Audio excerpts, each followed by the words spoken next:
seen a superstar in green and white sacrifice his body. Knocked away. Ball game.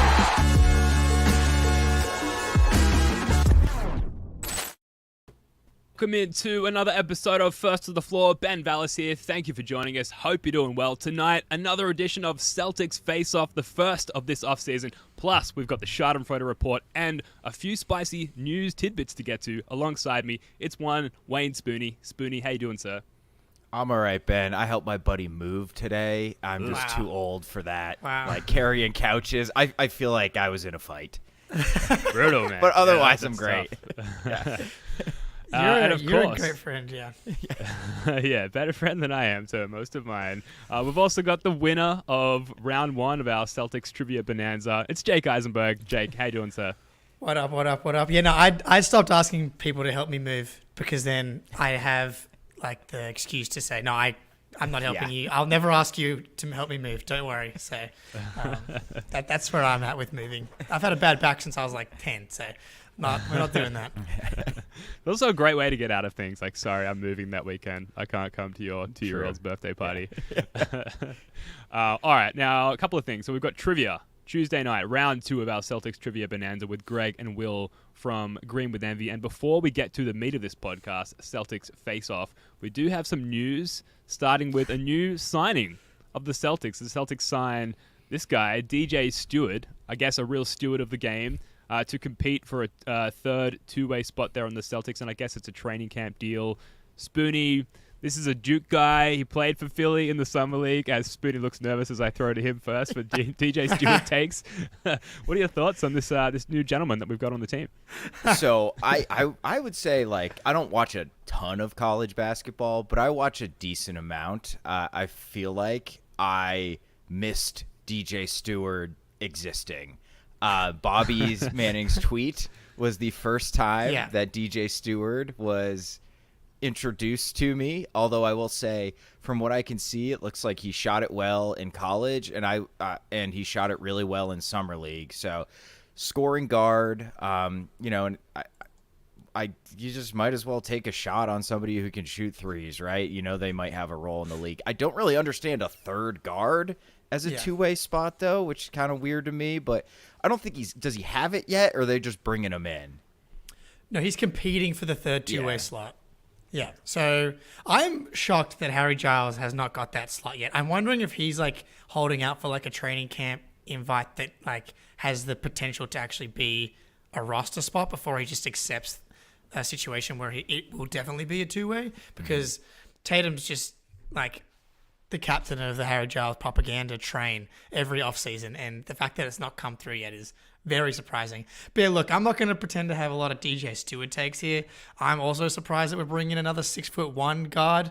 Like, he kind of just sounds like Peyton Pritchard, but smaller and worse. Yeah. So, yeah, I don't know. Maybe like Brad and the crew didn't love what they saw from JD Davison. I don't know. Maybe they're thinking that like, do we want someone that we can actually see coming in and filling like a third guard role that, JD didn't really look particularly ready for after Summer League, as much as I was probably the captain of the JD Davison hype train going into Summer League. So maybe that's what they're thinking. Like, they want someone to, but if you have 3 of them, maybe one of them pops into like the guy that can turn into like the fourth guy that they're looking for. But other than that, I don't know. Brad finally, he went out. He loves his blondes. He's 6'7", 6'8", 6'9", guys. He's gone. He's gone for a redhead today. 6'1". It's like one of the shortest people he's brought into the Celtics organization, it feels like, since he's been running the show. Yeah, the only takeaway I've got is I listened to the Rights to the Ricky Sanchez podcast earlier, and they were annoyed that the Celtics had signed this guy, DJ Steward, who had performed quite well for them, the Sixers, in Summer League, and were annoyed at the fact that the Celtics continue to exhibit themselves to be a franchise who know what they're doing by signing guys who are playing well currently or have played well recently. So the fact that Sixers fans were frustrated by this signing, I think, is all I need from this personally. Yeah, and huge if nothing win. else, Yeah. if nothing else comes of it, that's fine. All right. Anything That's else? great We research. should probably Great move on. research from Ben. That's the podcast prep that we needed, and I cannot wait to go enjoy that. Yeah, well, I was also listening to prepare for this next segment, which we call the Schadenfreude report. Schadenfreude. The Sixers. Schadenfreude. The Lakers. Schadenfreude. The Heat. Schadenfreude. Milwaukee Bucks. Schadenfreude. Warriors. Schadenfreude. Jake, I'm going to throw to you as the inventor of the Schadenfreude report. Take it away, sir. I feel like I've given off the vibes that I'm like a little bit petty but I'm a good guy. But at the same time, there's nothing that brings me more joy than my enemies stumbling, failing, and this is perfect. Like, this is why the Schadenfreude report has been created, and it is due to the report that came out from Adrian Wojnarowski yesterday. Popped it up on the screen here if you're watching the YouTube. The 76ers have ended trade talks on James Harden and plan to bring him back to training camp for the start of the season. The Sixers had periodic off-season conversations with the Clippers, Harden's desired destination, but no traction on deal materialized. There's like another tweet from Woj that says like setting up for an uncomfortable training camp. Sam Amick on The Athletic reporting that basically Harden doesn't plan to report to training camp at this point, which is just beautiful. Like the last time that this happened, obviously, was the Ben Simmons situation. They were able to kind of flip Ben Simmons into James Harden and honestly absolutely nailed that trade. Like, as much as you could have gotten for Ben Simmons, I think worked out. This is a very different situation, hence why James Harden has not been traded yet. He's 34 years old, had another flame out in the playoffs. This is beautiful. Basically, the Sixers just had maybe their best season. Like, taking over the rights to Ricky Sanchez pod, they had convinced themselves that this team was different. Maxey, the Harden, Embiid Embiid was literally the MVP last year. James Harden was like in the tops of. Did he lead the league in assists last season? Like, he was pretty close. George Niang, they lose Jalen McDaniels for salary ducking purposes. They get poison pilled contracted by our good friend Danny Ainge. That's really the only good move that they've done this offseason. And it's like they kind of had to bring back Paul Reed. If they lost him, then they literally would have had Dwayne Dedmon. Montrezl Harrell's already done his ACL. Not that that's good or would have mattered, really. I think with or without ACL, Harrell's having the same impact on winning a title. They pretty much had their best case scenario last season. And now you go into next season with a James Harden that is infamous for wearing the fat suit to get out of Houston, had one of the most extraordinary performances against the Sacramento Kings when playing for the Nets to get himself out of Brooklyn. Like, this man has absolutely no shame and absolutely no self-awareness, in my opinion, to think that I'm in a contract year. I got to turn up. I got to play. I think he actually believes that if he gets to free agency after another tumultuous, malcontent season, that there's going to be a big contract waiting for him. And look, there might be a team that talks himself into like a 3 for 60 for James Harden, like, if he doesn't play that much.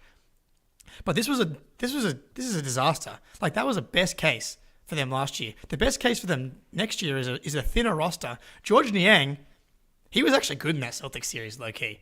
They lose Grabbing Niang. Jaylen Brown's leg as he fell into the bench. Smart man, yes, elite role player. Respect the attempt. And now you lose these two guys. You bring in, is it not Malik Beasley? Who did they bring in for? Anthony Melton. They've got Melton still. They signed one person who's just escaping me right now. But Oh yeah, I don't know. But Embiid played 66 games last year. His career high is 68. Like, he basically maxed out his outcome last season by winning the MVP. And you know who doesn't really need an excuse to not go balls to the walls? Is Joel Embiid. James Harden comes in half-assing it.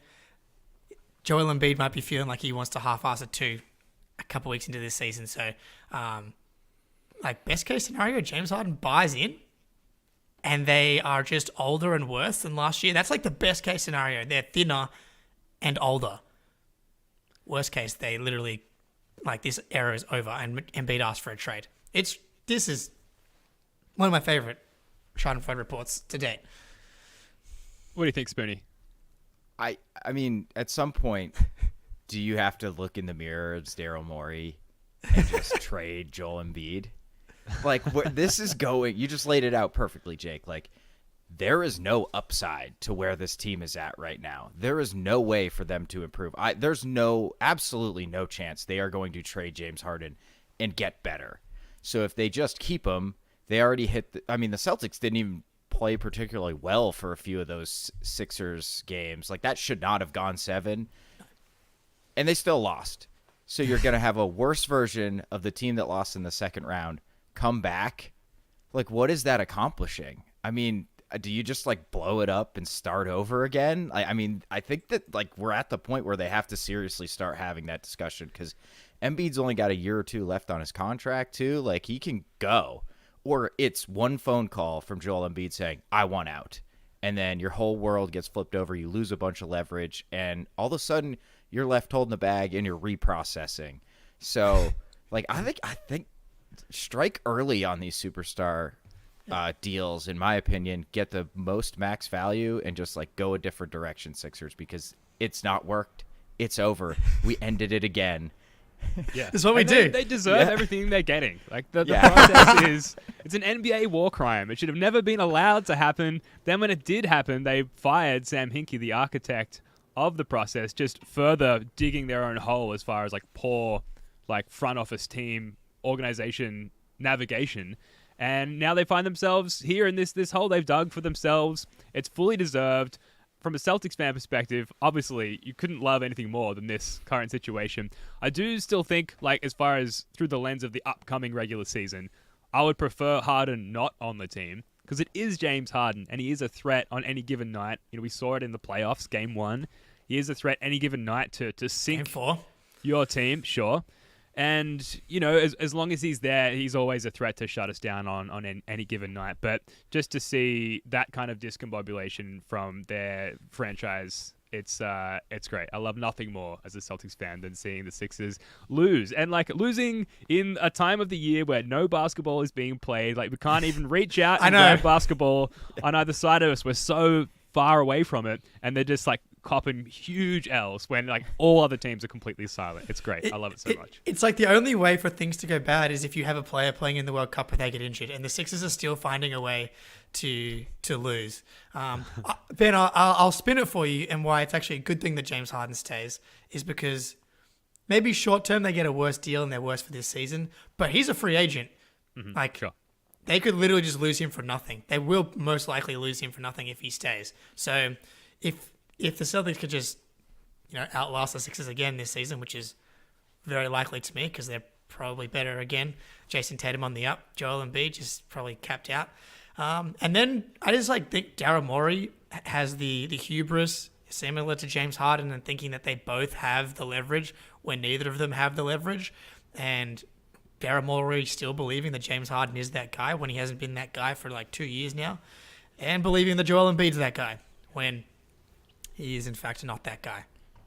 Is there any better way to describe the state of these two franchises? Sixers fans are dealing with one of their stars asking out. We're talking about DJ Steward. Like, how different can you be? Who they absolutely had the opportunity to sign, right? Having played for them in the summer league. And doesn't it just make you love Jason Tatum that much more? Like, the news, if you want to call it that, we talked about it before we went live. Jason Tatum walking into, I think it was the Hall of Fame ceremony, up the red carpet. A Heat fan yells out, "Come and join the Heat," and he's like, "Nah," just completely waves them off, and then immediately daps up someone else who I hope was a Celtics fan. That's our superstar. That's what we're dealing with. And meanwhile, they've got all this going on. And then, on Harden's best day, there's still all of these concerns and issues with Joel Embiid and his wavering effort level and approach and injury concerns and things like that. So, tough day again to be a Sixers fan. Spoonie, I will ask you this though, and Jake, obviously keen to hear your take on this as well. Like, the Clippers were involved, I guess, as the other member of the two-person dance with the Sixers as far as a potential Harden trade was concerned.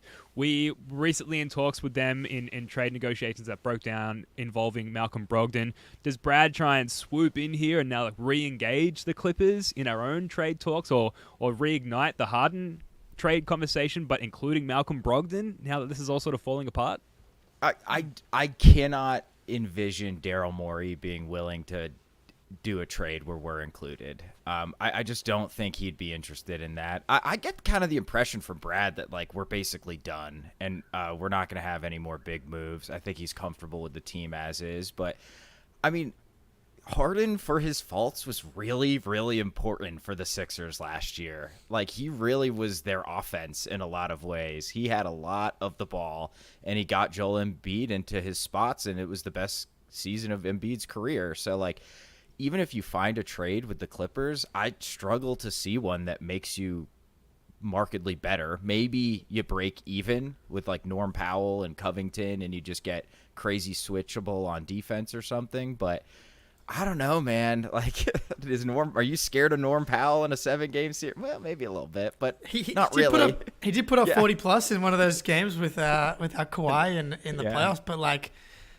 then they lost. Like, I think they're out of moves. It feels like, and the Malcolm Brogdon thing. I think when me and Ben ran through all those lineups last episode, like you kind of need Brogdon right now, unless like I think Norm Powell is similar to Brogdon as ball handler, but I think Brogdon is definitely closer to a point guard. And in his career, I think people have definitely speculated that maybe we're going to see more of a playmaking version of Brogdon, some of those high assist numbers that we've seen in the past. I do think we probably just want to keep Brogdon at this point. That would be my guess. Yeah, he is very good. Do we have any other Schadenfreude, Jake, that you want to run us through before we move on? I did come across this on Reddit today on our NBA discussion from I'm Still Not That Guy. Must be a Sixers fan. But the title to this one is Milwaukee's title window closed?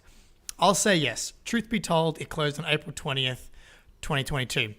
Happy 420 on that day.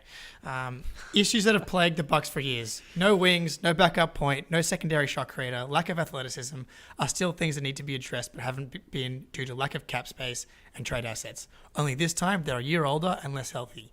Their roster is the oldest in the league. They've missed the most games in the league due to injury since 21-22 and are fresher removed from a first-round exit. They'll continue to play rigidly on both ends simply because they don't have the personnel to do anything different.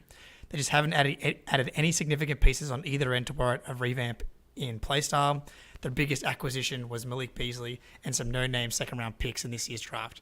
AJ Green is in talks to be their backup point guard, and he's a spot-up shooter.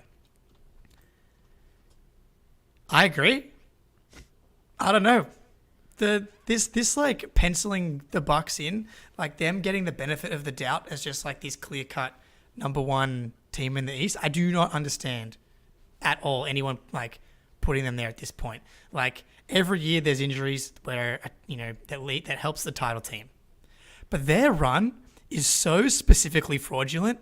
Like they were trying to fire Budenholzer in the middle of that Nets series. Yeah, that's right. James Harden hurt his hamstring in game 1 and the Nets still win the first 2 games. They're up big in game 3 and Kyrie does his ankle. And then the Bucks come back and squeak it out.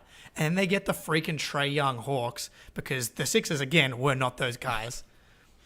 And then on the other end, they got to play the Suns. And I will give Giannis credit. He went to like an all-time level in that series. But that Suns series got all the way through because they played the Clippers with no Kawhi. And the Jokic Nuggets with like Facu Campazzo as a starting point guard. Whereas the Celtics run into the Warriors and Steph Curry, a top 10 player of all time. Like that run in particular is like quite fraudulent relative to like recent champions. But banners fly forever. That's the reality. But the fact that they get still penciled into for me when they continue to get older or less athletic does not make any sense to me. I wonder what the narrative would be if Kevin Durant's shoe was like was like an inch smaller, because we would be looking at first round exit, because I think they got knocked out by the Heat in the first round in the bubble. Yep. Second round exit, first round exit, right? I think that's their last 4 if they don't win that title. Like, yep. Giannis would be considered probably one of the biggest chokers of all time, but Durant's foot, the Brooklyn Nets just completely fell apart with injuries. Durant's foot's on the line. And then here we are. Like, it seems like every time people talk about the Bucks, it's just like hand waving their issues because they have Giannis. Like, oh, they have Giannis. It's fine. They'll be fine. they weren't fine this past year, and they had Giannis, and Middleton was back. Like, Middleton was supposed to be this panacea for all their ills that Giannis can't cover for, and like he doesn't really look like the same guy anymore either, especially on the defensive end. So, I mean, I just do not love having a team that is that incredibly old, and you're losing. Like, Javon Carter's like a nice young defensive piece who hits open threes. He's out the door. Malik Beasley can't guard anybody, and you already had trouble stopping like wings who can dribble. We saw Tatum and Brown just fly by everyone that the Bucks put on them last season. So I'm leaning towards, I'm agreeing with you, Jake, that it's closed for the Bucks. Hooey. Well, just the comment there that was just up on our stream by was a Blood of the Panther. No championship is fraudulent, fellas. You know better than that. The Lakers bubble championship, absolutely fraudulent. But I agree. No real championship is fraudulent. So a couple of things, just to play devil's advocate, really. So Giannis last season hurt his back like quite brutally in game one, and then Middleton was never really back. Like, he was back in a physical sense, but like, you know, the engine was running, but no one was behind the wheel. He wasn't back to his true form yet. And then for just championships in general, we talk about like it's two things, like be talented enough to be in the mix, and then be healthy enough to be the last team standing in some regard. Obviously, you have to play your way into a championship and play well and scheme well and things like that. But a huge part is just having the talent and being healthy at the end. The year where they won, they were healthy and they won. And they're talented enough to win if healthy. The issue has been that they just haven't been healthy consistently enough. But that's something that plagues talented teams every year. And they were lucky enough and fortunate enough and healthy enough to sneak through that 1 year. And we're still yet to do that. Which hurts to say, as much as I hate the Bucks. We're not frauds. We are who we are. I'd probably trade with them. Give me the fraudulent championship every day of the week, please. Yeah, exactly. But, we can talk about it all day, and it's the offseason, and we have been doing that. We've been circling back on the same topics over and over again, but I feel really good about the Celtics roster and its diversity.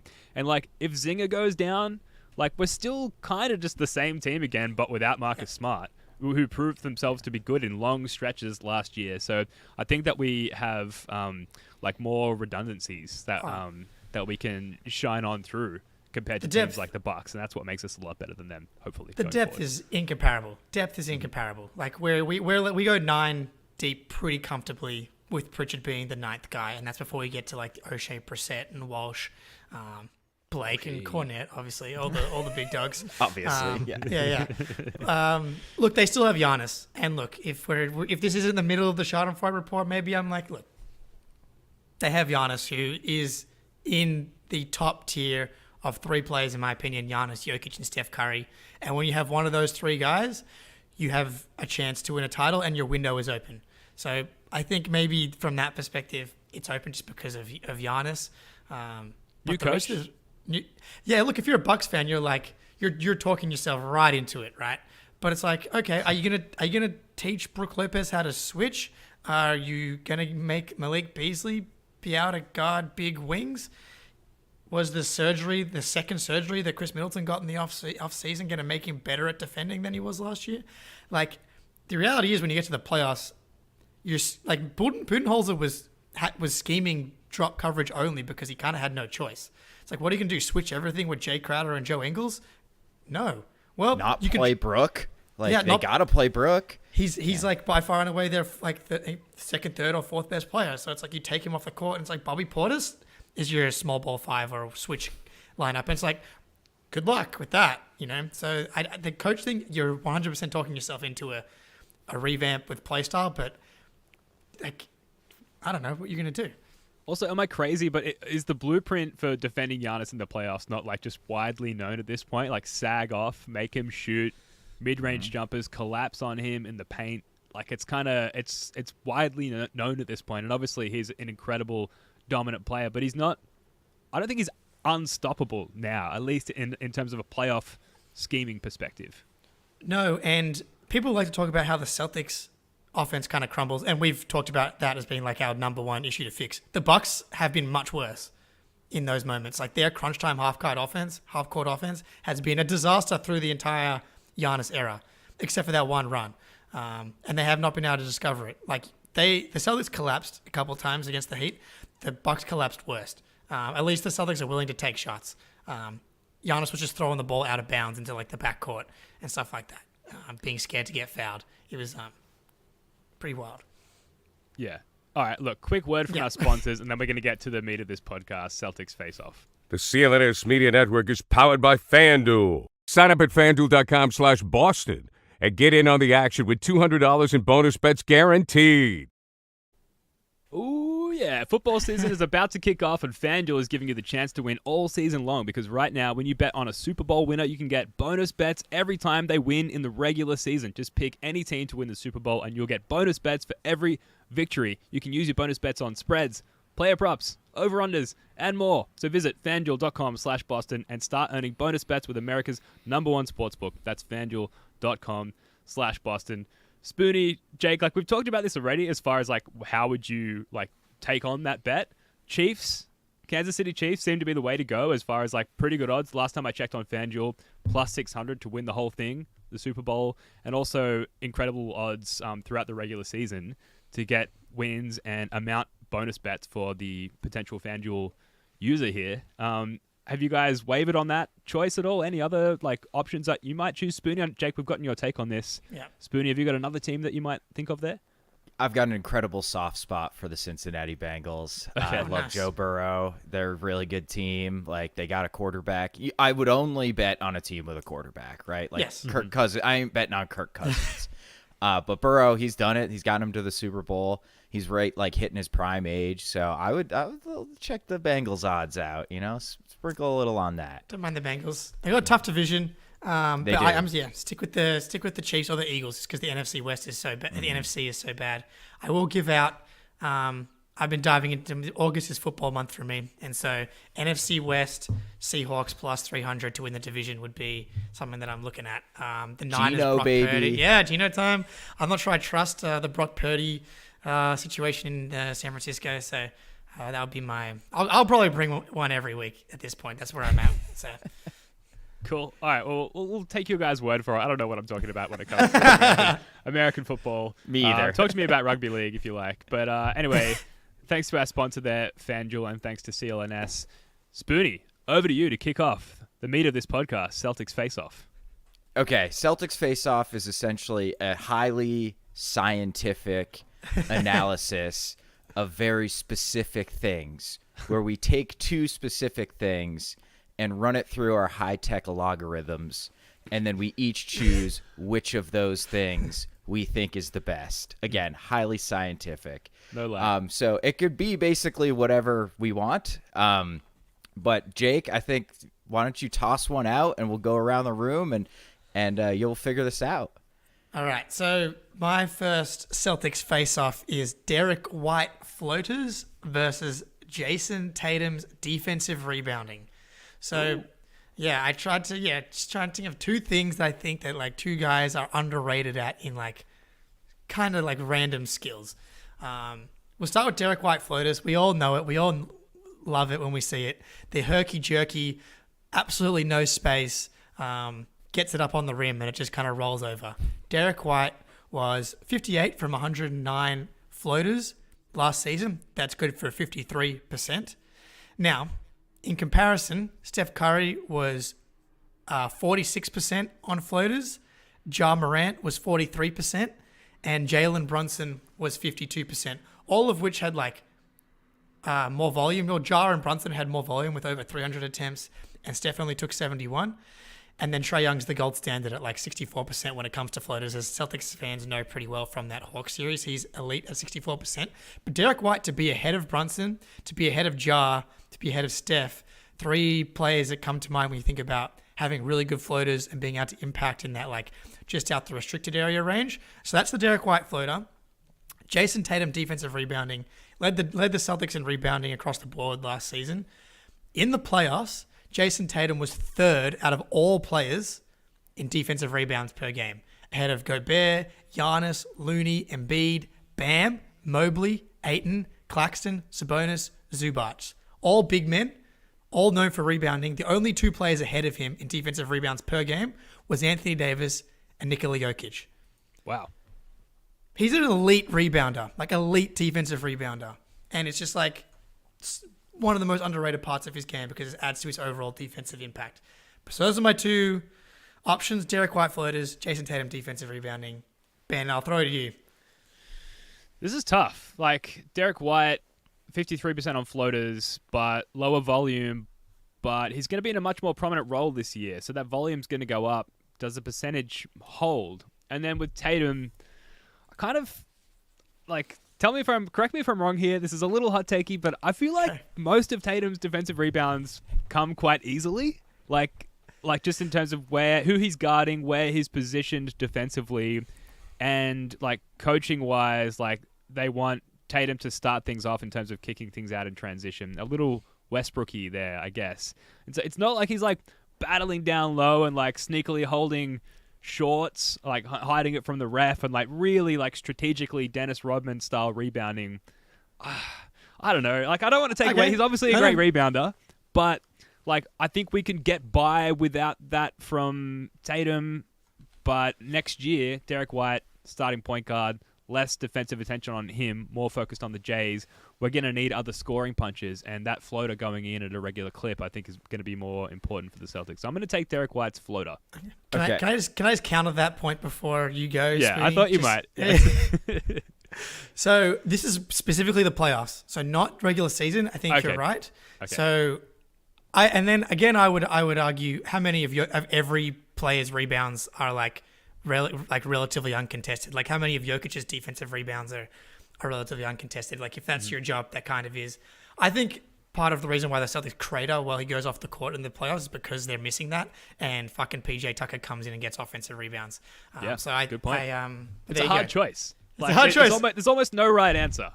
Anyway, so Spoonie, what do you think? There is a contested rebound percentage stat, and Tatum ranks very low on it. There you go. But it's a wonky stat because if like your centers do a good job boxing out and you come in and like secure the rebound, that's important. Like that matters. It's preventing someone else from sweeping in and get it. So I don't totally trust that stat. I think definitely in the regular season he is Westbrook. Yes. 6'9" Westbrook with the rebounds. But I think in the playoffs he was really battling on the glass big time. But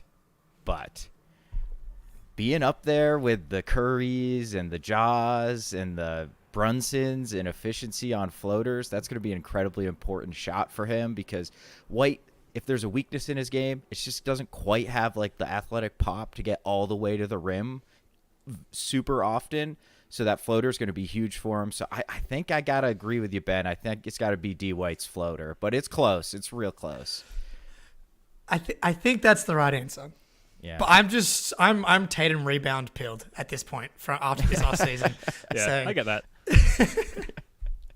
All right, who am I? Do I go again now? Yeah, let's we're list here. Yeah, okay, all right, that's fine. No, it's Spoonie. No. Apologies, it's your segment. How would you like to run it? Yeah, let Spoonie take the next draft pick. Here. Okay, Ben, how is yours? You've got two, right? I'm reading that correctly. All right, Ben, why don't you throw one out? Okay, so I've got Derek White's 2.5. Derek White's handoff proficiency / efficiency, or Porzingis's pick and roll defense. So Derek White on handoff plays, 98th percentile league wide. Derek White involved in handoff plays. I believe it's as the recipient of the ball on a handoff. But I could be interpreting that incorrectly. Regardless, 98th percentile, which is obviously very good.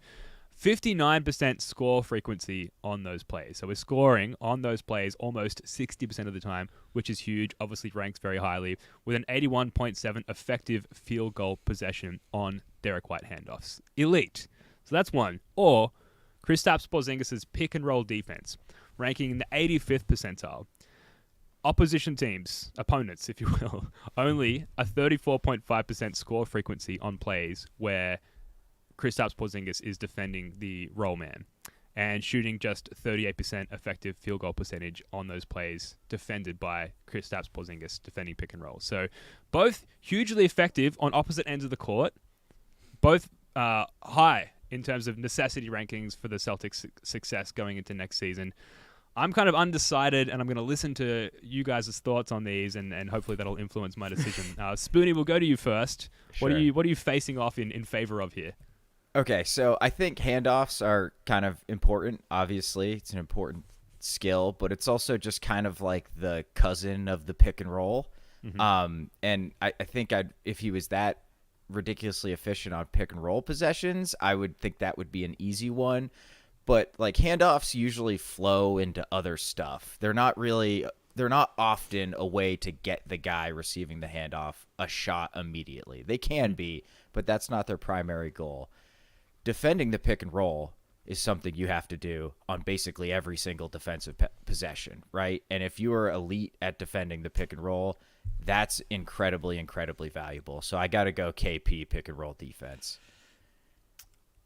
I can envision right now Derek White coming off, and I feel like this flows right into his floater. It's like him coming off these handoffs and getting downhill. Anytime he can get a little bit of space, he's just so effective in these positions. I want to see so many more handoffs in the Celtics offense. I feel like it just is just leaving food on the table when it comes to that part of the offense. I like the pick and roll defense. Like, I think something that Celtics fans it's so hard to defend pick and rolls.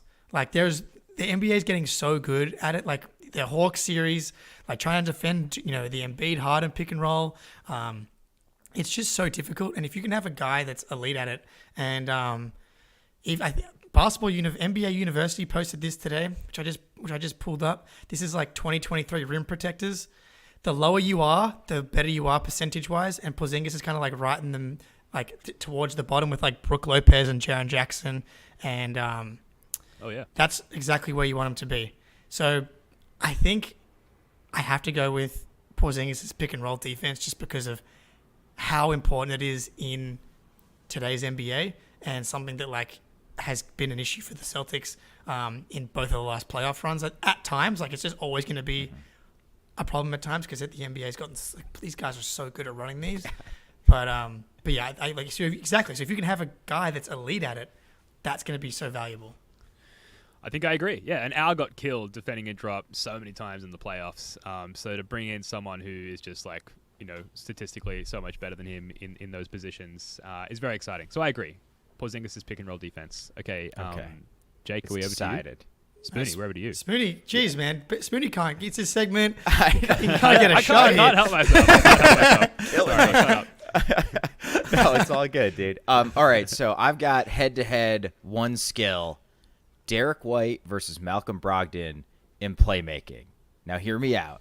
Okay. White averaged more assists, 3.9 to 3.7. Brogdon with way more potential assists, which is pass that leads directly to a shot. No dribbling. 7.5 to 6.5. Higher assist percentage at 22 to 19 roughly. Effectively, they're tied in assist points created. White, higher assist to pass ratio. And I believe a higher assist to turnover ratio, one of the highest in the league. So I think Brogdon was asked last year to have a lot more of the ball. So I think that tends to explain those potential assist numbers in a lot of ways where like he's just passing to people more because he's effectively running the offense when Jason Tatum sits. Whereas White was more of like the connector type, wasn't really the primary ball handler when he's out there, and he still averaged more assists. And then we saw when Smart was out and he did take over the lead role, he averaged like 8 assists a game for 2 weeks. So I'm sure I think I know where Jake is probably going on this one. So I'm going to agree with that. I'm going to go with Derek White, but Ben, do you disagree? Can you make the Malcolm Brogdon argument? Oh, I had the Derek White argument deployed and ready to go. I can't make the Malcolm Brogdon argument because when I close my eyes at night, I see him throwing the pick six to Maxey in the playoffs. And so I can't attribute playmaking to Malcolm Brogdon. I understand what you're saying as far as like his role was kind of dictated to him at the beginning of the season. It'll be interesting to see, with the subtraction of Smart and a huge amount of playmaking going out the door there. Smart obviously ranking tops in playmaking for the Celtics, last season at least. If that influences Malcolm Brogdon's approach and the coaching of Malcolm Brogdon, but with the data that we have and the visions I see in my dreams and my nightmares, I have to go with Derek White. Jake, On the potential assists, I wonder how many of those are like Brogdon drives, there's like 5 seconds on the shot clock, he gets stuck and he just like throws a grenade out and someone has to take like a late shot clock three. I feel like that happened a fair amount. I think it has to be Derek White. I think at this point, I can't get out of my head the amount of times Rob Williams was like wide open under the rim and Malcolm Brogdon missed him. I really appreciate you making the argument there. Like this is like why when I need to get out of jail, Spoonie's going to be the first lawyer I call. He can make an argument for anything. Oh, you're Genius. in trouble, buddy. All right, that one's decided. Full sweep for Derek White, as it should have been. So, Jake, what's next? All right, here we go. So this is a little bit different. Al Horford's defense specifically on Joel Embiid or the Celtics shooting against the Milwaukee Bucks. I think Al Horford's been the Embiid stopper for years now. The fact that he left Philly and then came back multiple years older. The fact that he outlasted Embiid in these playoffs and made him look like just not even an all-NBA player. He disappeared in Game 7. Game 4, the one that the Celtics blew kind of at the end there, like Al Horford was blocking him over and over again. PJ Tucker had to scream in Embiid's face because he was going back into his shell thanks to Al Horford. Al Horford was elite against one of the premier scorers in the NBA again. On the other hand, Milwaukee Bucks, kind of our like main rival as far as getting to the finals. The last 17 games against the Bucks, the Celtics are shooting 40.3% from three. They cannot defend us. The Celtics are at their best when we get the drive and kick game going, and the Bucks just cannot keep the Celtics out of that. Ben, I'll throw to you. Well, from what I know of the Bucks, and this will probably change with the coaching change, or I hope for their sake it does, but they give up a lot of corner threes, schematically speaking, and the Celtics are full of three-point shooting talent. So it's less about our ability to shoot well against a specific team for whatever reason. It's more about how the Bucks defend all teams and us being like the beneficiary of that because of the makeup of our roster. Whereas Horford's ability to lock down Joel Embiid, first of all, as Horford increases in age, I'm worried about that specific talent diminishing. So it makes me want to like hold on to that for another year and choose our and just Joel Embiid. He was the MVP of the league. He's a dominant player. Respect to Joel Embiid as much as we love to shit on the Sixers. The fact that we have like one of three or less guys in the league who can effectively like lock him down, which is crazy, is a huge diamond in the rough and a huge benefit for the Celtics. I think if the Bucks schematically change the way they defend teams and we have to find other ways to score against them, especially now with Porzingis, I think we have the talent to figure that out. But I don't think like the league is short on personnel who can lock down an MVP like Embiid. So it's got to be Horford's defense for me. 42.1 and 20. Joel Embiid shot 42.1% from the field in the conference semifinals and 20% from three. Mainly because of that. That's insane. He won the MVP. Like that's absolutely absurd. He held the 42% from the floor. So I think like it's awesome how we light up Milwaukee, but it's got to be Big Al for me. Plus, and I'll cheat a little bit, how good he defends Embiid is also some of the reason he's so good at defending Giannis as well. So I got to go with Big Al. Damn it. I really wanted to make the argument for Milwaukee's shooting because nothing brings me more joy than watching the Celtics light the Bucks up from downtown. Think about Christmas this past season.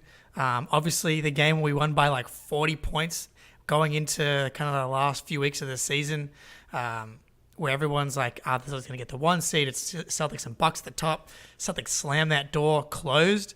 Obviously, we have Game 7 against the Bucks. I don't know. I'm not scared of the Sixers anymore. Anymore. Never was. And so, like, I'm not worried about them. And so, to me, I want to hold on to my weapon against, like, a more formidable foe. Okay. And so, like the Jason Tatum 46-point game, I want to hold on to those special powers more so than I need Al Horford. So ability to guard Embiid, even though I'm like very confident that Al's going to have this ability come playoff time again next year if we run into the Sixers again. Because I think it's similar to what happens to us against the Heat. It's not just physical. There's a mental element too. And that's not going away for the big dog anytime soon. That's a very compelling argument, Jake. I like that one a lot. Yeah, like we need it against Milwaukee. Like Embiid's going to fall apart some way, somehow. Yeah. Yeah. All But right, it so sounds like Slate- we're go 2-1 ahead. in favor of here I go again. Sorry, Spoonie. All good. I was going to sum us up, but Ben, please take the floor. No, honestly, I need to learn. Shut up. Go for it. It's all good. Yeah, so slight edge to Big Al, but yeah, that was a very good argument, Jake. You got me teetering big time. All right, Ben, what's next? All right. Am I permitted to speak? Yes, you are. You may. All Wait, right. hold on. No, I'm kidding. Rob Williams' transition offense or Derek White's clutch scoring. So Rob Williams in transition ranked 100th percentile. You can't get any higher than that, folks. Just for all the math nerds out there. Scoring at an 88% frequency on transition plays where I sought clarity on this from YouTube before we went live.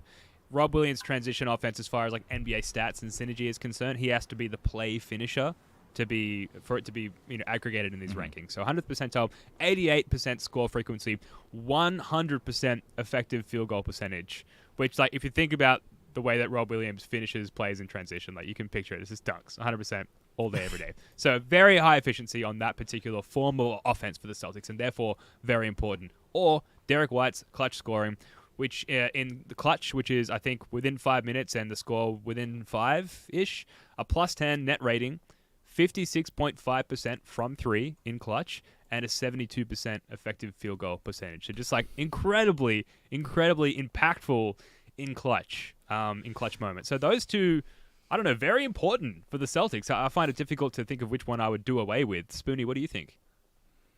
Okay. Rob's transition stuff is awesome, but I feel like it's not unnecessary, but it's like not crucial. It's not critical just because Jalen and Tatum are both really good in transition as well. So it's like we have other weapons.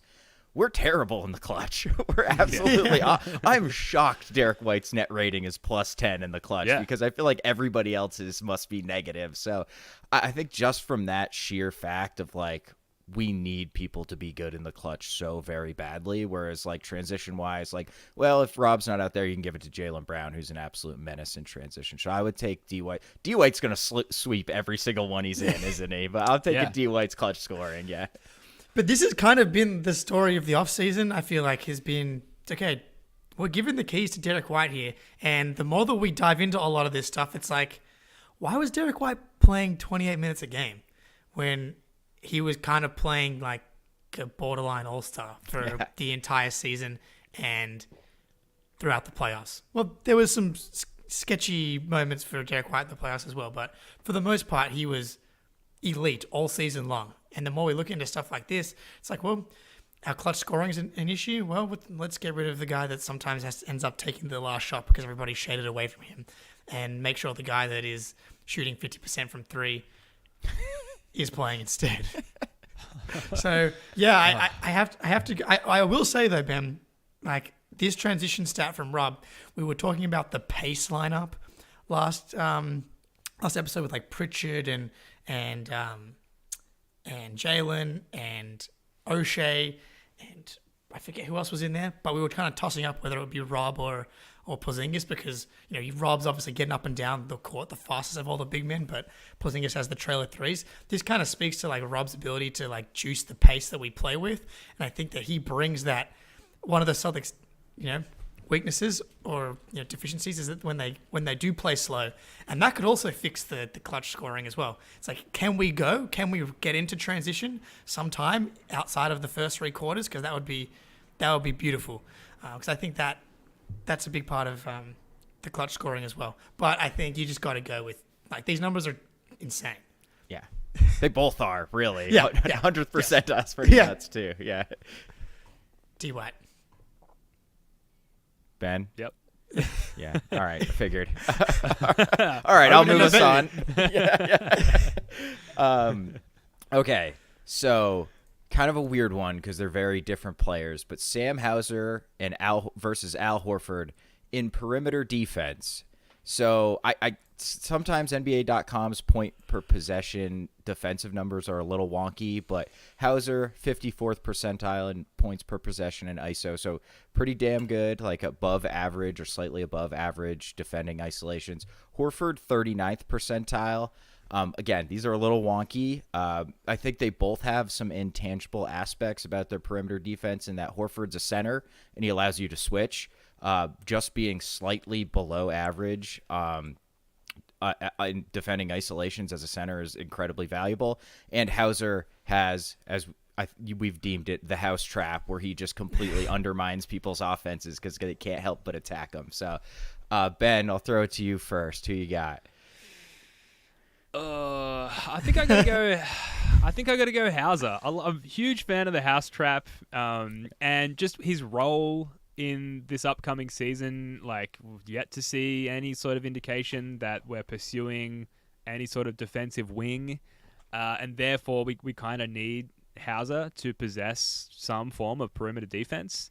I get what you're saying, with Horford, but we talked about, with Rob's transition skills, like it's less of a necessity, and I think that's my approach with choosing Hauser over Horford here. Yeah, I think when you look at next season, I do think the drop is going to be a massive part of what we're doing next season, and a lot of zone.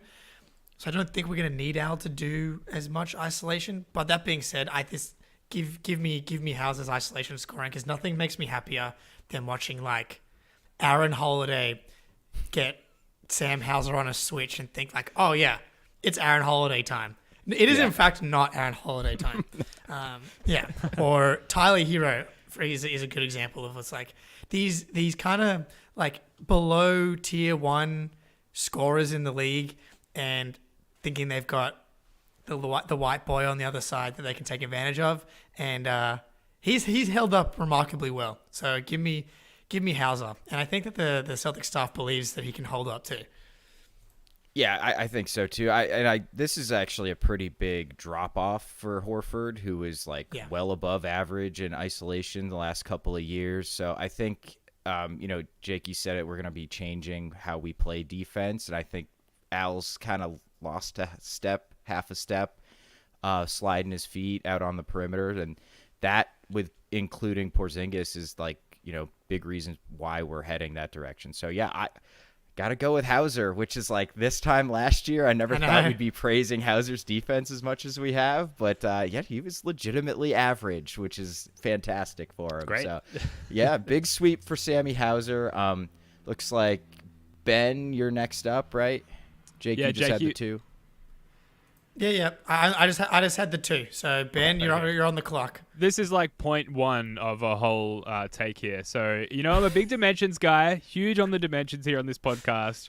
Just very quickly, Derek White's skull, and I'll circle back on that, or Walshy's wingspan, and you can apply this to like your life as well as like just life within the Celtics sphere as well. So Derek White, hairline, struggling for years, notably. I think we all know the headband.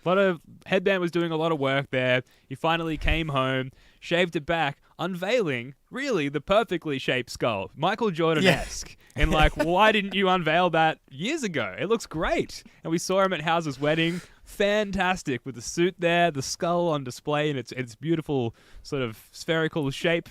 Outstanding. Walshy, the wingspan. This is where first of all, we're all going to lose our hair at some point, right? Like, mine's creeping back. It's going to go eventually. So to be blessed with a beautifully shaped skull is, obviously that's a huge benefit in life, because you can just shave it and keep on going with your life. Walshy's wingspan, obviously on the basketball court, hugely effective as well. But, you're on a ladder, you can't quite reach the gutter to clear it out. Suddenly you've got Walshy's 7'2" wingspan. No problem. Reaching the mugs at the top of the shelf there to get the clean, unused coffee mugs, maybe the special crockery. You've got some guests coming around. You've got Walshy's 7'2" wingspan. No problem at all. So both beneficial things to have on and off the basketball court. White's skull, Walshy's wingspan. Spoonie, what's your choice? This is a bloodbath. This is Battle of the Juggernauts. Yeah. I think if I was 20, I would absolutely take Walshy's wingspan when I actually played basketball like fairly often, and it would be super helpful in that scenario. Now that I'm old and washed up, I don't know how much benefit I'm really getting out of the wingspan, although it would look I'm like 5'10", 5'11". It would look ridiculous if I had like a 7'3" wingspan. I could probably get a reach D3 over. role. Yeah, probably. Yeah, I still got eligibility, baby. But I think I got to go with Derek White's skull. I have a very bizarrely deformed skull. Like, luckily, I'm not losing my hair because I got like bumps and lumps and valleys and peaks on here. So give me the nice spherical dome of Derek White. Jake? Wow. This is amazing. As someone who's gonna look, we got the hat on today. We don't usually wear a hat, but like we're getting close. Well, we're holding on to October 7th, where the when the wedding is, and we're gonna probably be Derek Whiting this thing sooner rather than later. So I'm gonna have to take the spherical head. I've never really even thought about whether or not my head shape or not. I'm gonna definitely be investigating this over the next 24 hours. Yeah. So, I shaved my head during the pandemic and realized I do not have Derek White. I'm not blessed with the Derek White head scalp there. You guys have beautiful head of hair. Honestly, 4 out of 5 of the first of the floor hosts have beautiful head of hair. So rounding out the starting 5, we're gonna have a nice spherical head, hopefully. But man, as someone who's 5'7", having a 7'2" wingspan would be so hilarious and also fun. Like, yes. I'm going to play pickup this week, and if just imagining having the 7'2" wingspan would be so much fun. And like, I refuse to ask for help in the grocery store because, like, blessed with an above average vertical, so I'll go up and get some stuff off the top, right? It's no big deal. But yeah, you got to go the head. You got to go the head. I'm too washed to be talking about wingspans. All right, it's a sweep. Yep, alrighty. Okay, last one. Yeah, this is a slight change in tone. All right, I have 2 more. I think I'm just going to skip one of them because it's too depressing. So I'm just going to delete that one on the run sheet right now. Peyton Pritchard versus Malcolm Brogdon, 3-point shooting. All right, but hear me out. Brogdon, 44.4% last year, but shot 31% the year before that, and he's basically gone every other year. Efficient 3-point shooting, less efficient. 31 was his worst, and he was 38.8 2 years ago. So this was the first season Pritchard was below 41%, still at 36.4. And it's basically because he couldn't make a corner 3, shot 30% on those, but 39 above the break. Pritchard got deeper range. I feel like he can really fire from deep and stretch out the defense. Brogdon shot 42% from the corners and 44% from above the break, which is and his catch and shoot and pull up were basically the same thing. They were both like 44%. So insane shooting season from Brogdon. But you could see, like, I'm afraid we might have some regression here because 44% is just absurd. Like, if he drops down to like 37%. Like, that's going to ding his efficiency pretty severely. And Pritchard has just been basically an elite shooter since he stepped on to the NBA court. So, Jake, who you got? Yeah, I feel so confident in Pritchard shooting. Mm-hmm. I like since he's come in the league, and Brogdon was just it was like a dream run for him all the way up until the conference finals. Unfortunately, someone in here, Dave D, bad feeling about Malcolm Brogdon this year. Yeah, obviously the trade stuff, the forearm injury, it hasn't been like an awesome run of Malcolm Brogdon stuff since he got injured. Plenty of time, obviously, between that and the season starting. But yeah, I have a weird feeling about Brogdon too. Give me Pritchard. I think we probably are due for a Pritchard segment, maybe next week, because like he should play. Like right now, I have him as like pretty like much the third guard, the 9th, 8th man in the rotation. So kind of talking about his career and stuff like that, because I think this could be the perfect role for him on this team, and I really that stretch where the Celtics were just like dominating all teams in the second half of 2022, I feel like there's a Nuggets game on the road that comes to mind where like Pritchard would come in, Tatum would be like leading the bench, the lead would be like 8 or 9 or 10, and all of a sudden Pritchard hits like 2 or 3 threes, and they're just like raining fire on top of guys. I like the way that he pushes the pace. Yeah, so obviously I've just gone on a Pritchard tangent non-shooting, but like I trust his shooting. I know from range his percentage was like really, really good last year. I really trust Pritchard's shooting. Yeah, I think this is the one I struggle with the most because 3-point kick-out options for the Jays, it's so important, particularly for Tatum, who actually has the playmaking chops. And in that sense, Brogdon's most likely going to log more minutes with the Jays and get more kick-out 3-point opportunities, and therefore the necessity for him to maintain what he displayed the seasons past is really important. That said, I mean, also for Brogdon this year, it's probably the least defensive attention he's ever had in his career, so you could sort of correlate that with the uptick in 3-point shooting. So I think I got to go Brogdon just because the necessity for his 3-point accuracy and the volume that he'll get, the playing time that he'll get compared to Pritchard, like it's just more important that he continues to do that well. And yeah, like I'm less in line with what you said, Jake. I'm less worried about Pritchard and his shot, so I feel like I can like leave that alone. I don't have to touch that, if that makes sense. Yeah. Honestly, even going back and looking like just quickly at Basketball Reference, like Brogdon's shot so many threes. Yes. In his career, like 1,685, he's 38.8%. So like, that's such a big sample size that like he's a really good shooter, right? Like he's had that season before he came to the Celtics, he was at 31%. That was where he only played 36 games, so his lowest volume by like a pretty good chunk. And then he had one other season where he was below like the 35% range. So I think you kind of swung me there, Ben. I think I'm back onto Brogdon. Just like the sample size is so large with Brogdon that you have to trust it, obviously, at this point. And there's definitely credence to the fact that instead of being the lead creator, he had so much more space to work with. Like, how many wide open catch and shoot threes did he have, right? It's like, of course, the percentages look good. Yeah, that's a great point, Ben, that this is the first time he's really been around. I mean, he was with Giannis, but he was just a different player his first couple of years. This clearly he had the most space, and he was absolutely money on open threes.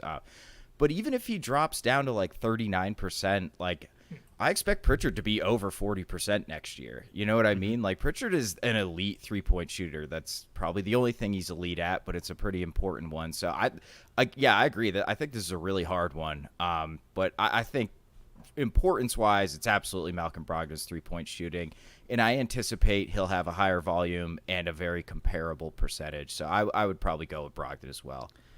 Yeah, I will just say, because Razin Khan in the chat here, and a shout out, you've been watching a fair few times in the chat here. Last season, Pritchard 38% on catch and shoot versus 32.7 on pull-ups, both on low volume. He's not going to, like, I'm not really worried about his pull-up threes, really. It's all about the catch and shoot. And then also, you think about his role last season. He was so inconsistent in and out of the lineup. A lot of that's garbage time. I think you have to look at the first 2 seasons more so as far as having a more consistent role and having the bigger volume. And when he did have that, he was a better shooter. So I would lean close to that being more the type of shooter that he is. Yeah. Well, I think that brings us to the end of Celtics Face-Off. Spoonie, amazing job. Like, this is all of from the mind of Wayne Spoonie, this segment. That's not true. That is not true. It is fantastic. A lot of fun. And those folks in the comments, folks listening later, let us know your Face-Off ideas, because we've got, 50-something days until, not training camp, but the preseason starts. That's a lot of time to fill. So let us know in the comments. Email us, firstofthefloor18@gmail.com, and we'll feature them on upcoming episodes. Quickly, guys, before we wrap up, because as usual, we are running very long here. Some of the schedule has leaked, namely, and we'll just do it optional around the room here. If you haven't got a take on it, that's fine, because it's really nothing. Season opener, Celtics at home against the Heat on October 27th, and then Christmas Day, Celtics at Lakers. Spoonie, I guess like the main takeaway from my perspective is like, great, like we've got to face the Heat immediately again. And I worry about everything from like just losing the game to potentially being injured and all of the above. What's your take on just having to face the Heat straight up right away? The one nice thing is, like, we can maybe exercise some demons immediately, right? We don't have to wait 2 months to play the Heat with that hanging over our heads. Like, we will know where they stand and where we stand in the first game of the season. So that's a nice thing. But yeah, I'm at the point where I'm just absolutely terrified of the Heat. So, I mean, that kind of sucks. But the Lakers Celtics, that's spicy. That's going to be fun. Yeah, what better Christmas present will there be than ruining Lakers fans' day on Christmas, where Anthony Davis will probably be out for some injury and the Celtics will rain fire down upon them. The Celtics will probably win on opening day too, and it will be like, cool, it doesn't matter because we know the Heat are a different team in the playoffs.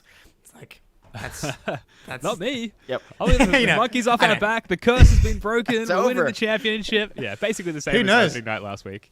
They may not. Like last year's opening night was like the best day ever. I say that now. As soon as the game starts and we win the game, I'll be like, yeah, championship's on. Banner 18 on the way. Just fun to start seeing this news leaking out, and like it will happen. It's a ways away, but it is going to happen, and it's going to be glorious. But we do need to leave it there because we have gone over an hour yet again. That is going to do it for this one. Thank you so much for joining us. Come on back on Wednesday night, 8 p.m. with the guys from the Green with Envy podcast are joining us for round 2 of our Celtics Trivia Bonanza. Spoonie, Jake, love your work, guys. Until next time, go Celtics.